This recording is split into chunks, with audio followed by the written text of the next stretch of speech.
We often support the right to free speech when we agree with the speaker.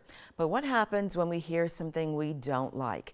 We're joined today by Suzanne Nossel, the CEO of PEN America. This is an organization that promotes free speech, and she's the author of the book Dare to Speak, Defending Free Speech for All. Thank you for joining us, Ms. Nossel. Thanks for having me. So you lead an organization called PEN. Can you tell us briefly more about your organization? Sure. We have a mission to both celebrate and defend freedom of expression worldwide. So we celebrate the work of writers. We elevate people who are less heard in the literary community, working with incarcerated writers, with people from communities that are traditionally locked out of literary careers. We give out literary awards, hold a big festival where we bring writers from around the world. And then we do free speech advocacy on a range of issues here in the United States: educational censorship and book bans, press freedom, disinformation and the ways that that threatens free speech. And we work around the world, particularly on behalf of individual writers who are persecuted for the crime of expressing themselves. We try to get them out of prison and safeguard them from torture and being targeted by hostile governments. Clearly, you are passionate about the work, and you've written this book, Dare to Speak. It makes the argument that we need more emphasis on free and unrestrained speech. Can you give us a brief synopsis of your argument in the book?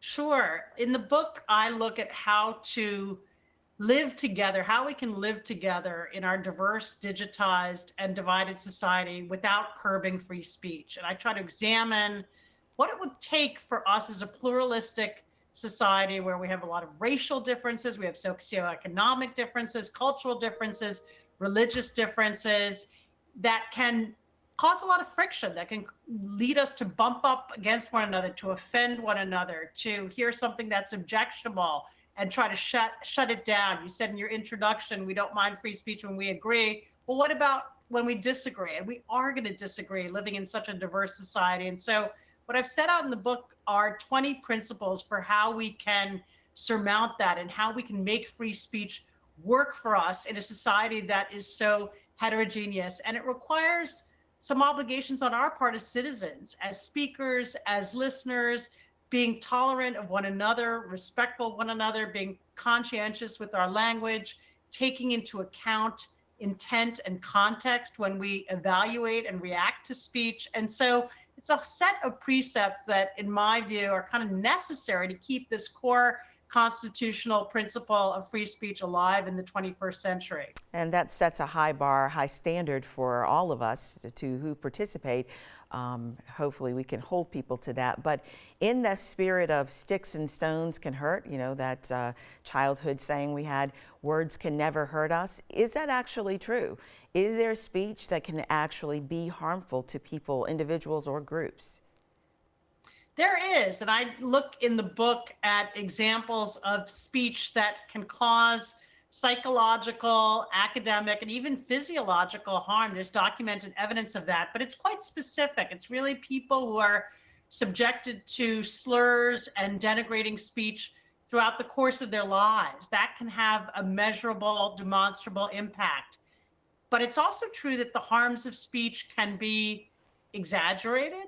They can be imagined, they can be projected, where it's, you know, one person saying, oh, you've harmed other people, when they themselves weren't harmed, and they don't have evidence that anybody actually was. And so I think we have come to throw around the concept of harm much too loosely when it comes to speech, but it's also true that speech can have harm. And it's better, in my view, as a free speech defender, to kind of own up to that and to admit that schoolyard adage that you just cited, sticks and stones may break my bones, but words can never hurt me. You know, that's not quite true. They certainly can hurt and they can harm, but we shouldn't assume that they harm or exaggerate those harms, because in so doing, we chill and we shut down speech. I think that there is room to admit that some speech is considered hateful by most reasonable people. Is your sentiment that yes, hateful speech is a real problem, but maybe the remedy for hateful speech is actually more free speech? Yeah, look, hateful speech is upsetting. It can be undermining of our sense of security and identity. It can create a fractious, hostile environment. And so I think it has to be taken seriously. Under the First Amendment, most of what we call hateful speech is protected legally. Our government is not empowered to ban it or to shut it down. So if you say even an offensive slur, like the N word in a public university, you can't be punished for that unless it rises to perhaps the level of harassment if you're using it pervasively, talking to an individual person. But by and large, even hateful speech is protected. And counter speech, what you just mentioned, so that this age old notion that goes back to a decision by Justice Brandeis that the answer to noxious or harmful speech is more speech. I do think it's the best answer we have. It's not a perfect answer. We see online someone says something offensive and there can be just a torrent of vitriol that targets them, and it could be on a really contentious issue. Let's take the Israel Gaza war. People have a lot of strong feelings. Someone says something that someone else objects to, and then that person is trolled. They may be subjected to death threats, and people are watching and they think to themselves, gosh, I'm not going to talk about this controversial topic because look what could happen. And that has what we call a chilling effect on speech writ large. And online, it's easy for that to happen because speech is empowered and amplified algorithmically. So it's not just one person responding and saying, you've got this wrong. It can be an entire chorus of sometimes thousands or hundreds of thousands who chime in. And so, particularly in the digital era, I think we have to own up that more speech is not always an easy or a perfect answer. You've mentioned digitized and divided several times. I think we can all pretty much agree that we have what may be an unprecedented amount of divisiveness in a digital age now. You mentioned the chilling effect, but what about the other side of that? What about the permission effect? Hearing someone utter things that may be hateful might spark someone who feels a similar way to feel entitled or permitted to speak more about that or to act on it in a negative way. Any thoughts on that? Yeah, I think that does happen. I think we saw that during the first Trump administration when he, for example, used denigrated language on the basis of race or talked about Muslim Americans in derisive terms, that it felt as if hateful speech was kind of being set loose through society. It was being legitimized from the bully pulpit of the White House. And what we saw, one of the things we saw in response to that, interestingly, there were mobilizations against hatred, after Charlottesville, when he sort of excused what was done and said there were fine people on both sides.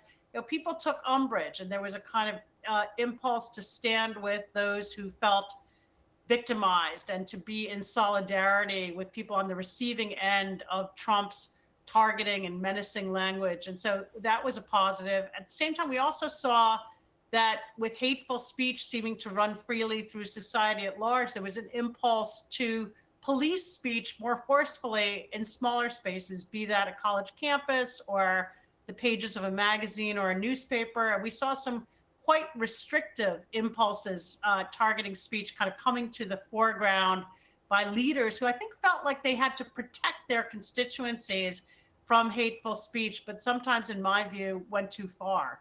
Do you have any recommendations specifically for how we can maybe avoid some of the tiptoeing around free conversation and debate that we seem to see more of today?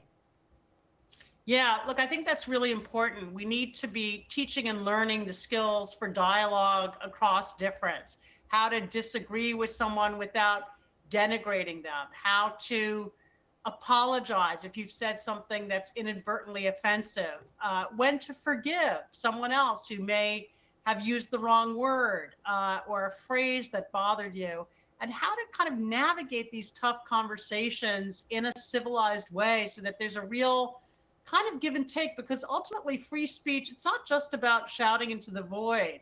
It is about a give and take, persuasion, being able to surface the best ideas in conversation with others. And it turns out that is a skill. It's not something we can assume that people have when they arrive on the college campus. Most of them have grown up in quite segregated communities and schools. They may be encountering people with vastly different viewpoints for the first time. And it's a learned skill. And so we're now working with a lot of universities across the country in how they can get more intentional and deliberate in ensuring that those skills are taught, that they're practiced, not just by students, but by everybody on campus. Okay, and of course, we hope that well-intentioned people will be willing to learn and rise to the standard. It sounds like you're hopeful, like you believe the long arc of the free speech universe bends towards correctness. So thank you for sharing your ideas, and we appreciate your time. That's Suzanne Nossel, who is author and CEO of PEN America. We appreciate you. Thank you so much. Thank you for watching. Continue to follow Virginia News and Stories by subscribing to our VPM YouTube channel.